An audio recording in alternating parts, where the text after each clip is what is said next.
उम्र दे विच माशाअल्लाह छोटी सी उम्र दे विच अपने ख्याल और मुहब्बत पंजाबी दा सारे तुहानू कोई माइए कोई ढोले के हुणे तुहानू सुणांदे ने। वाह वाह पंजाब दी बोली नूं उजागर करदे हुण हाँ जी। कि सानू पग्गा फापदियां ने साडी वखरी टौर नवाबी वाह साडी कौम है शेरां दी सानू कहंदे लोग पंजाबी वाह वाह वाह जी ਬੰਨੀਆਂ ਨੇ ਪੱਗਾਂ ਤੇ ਕੀਤੀ ਸਰਦਾਰੀ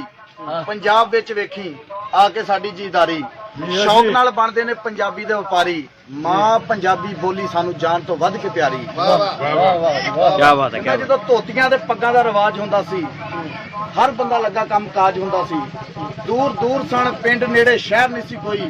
ਹਰ ਚੀਜ਼ ਸੀ ਸਵੱਲੀ ਪੈਂਦਾ ਕਹਿਰ ਨਹੀਂ ਸੀ ਕੋਈ ਮੁੱਕਾ ਕਦੀ ਵੀ ਨਾ ਇੰਨਾ ਕੋ ਅਨਾਜ ਹੁੰਦਾ ਸੀ ਜਦੋਂ ਧੋਤੀਆਂ ਤੇ ਪੱਗਾਂ ਦਾ ਰਿਵਾਜ ਹੁੰਦਾ ਸੀ। क्या बात है जी ਪੂਰੇ ਪਿੰਡ ਵਿੱਚ 2-4 ਪੜੇ ਹੁੰਦੇ ਸਨ ਠੰਡੇ ਪਾਣੀ ਲਈ ਫਰਿੱਜਾਂ ਤੇ ਨਹੀਂ ਸੀ ਘੜੇ ਹੁੰਦੇ ਸਨ ਬੜਾ ਸਿੱਧਾ ਸਾਦਾ ਆਪਣਾ ਸਮਾਜ ਹੁੰਦਾ ਸੀ ਜਦੋਂ ਧੋਤੀਆਂ ਤੇ ਪੱਗਾਂ ਦਾ ਰਿਵਾਜ ਹੁੰਦਾ। ਡਾਂਗਾ ਸੋਟੀਆਂ ਤੇ ਸਣ ਚਾਕੂ ਛੁਰੀ ਨਹੀਂ ਸੀ ਆਈ ਕਿਸੇ ਡਾਕੂ ਨੇ ਵੀ ਕਦੀ ਨਾ ਬੰਦੂਕ ਸੀ ਚਲਾਈ ਅਜੇ ਕਹਿੰਦੇ ਉਦੋਂ ਕਾਫਰਾਂ ਦਾ ਰਾਜ ਹੁੰਦਾ ਸੀ ਜਦੋਂ ਧੋਤੀਆਂ ਤੇ ਪੱਗਾਂ ਦਾ ਰਿਵਾਜ ਹੁੰਦਾ ਸੀ ਤੇ ਬਾਬਾ ਜੀ ਖੂਨ ਕੀਤਾ ਹੋਇਆ ਕਦੀ ਵੀ ਨਾ ਮਾਫ ਹੁੰਦਾ ਸੀ ਜਦੋਂ ਜੱਜ ਵੀ ਜਮਾਲਾ ਤੇ ਸਰਾਜ ਹੁੰਦਾ ਸੀ ਜਦੋਂ ਧੋਤੀਆਂ ਤੇ ਪੱਗਾਂ ਦਾ ਰਿਵਾਜ ਹੁੰਦਾ ਸੀ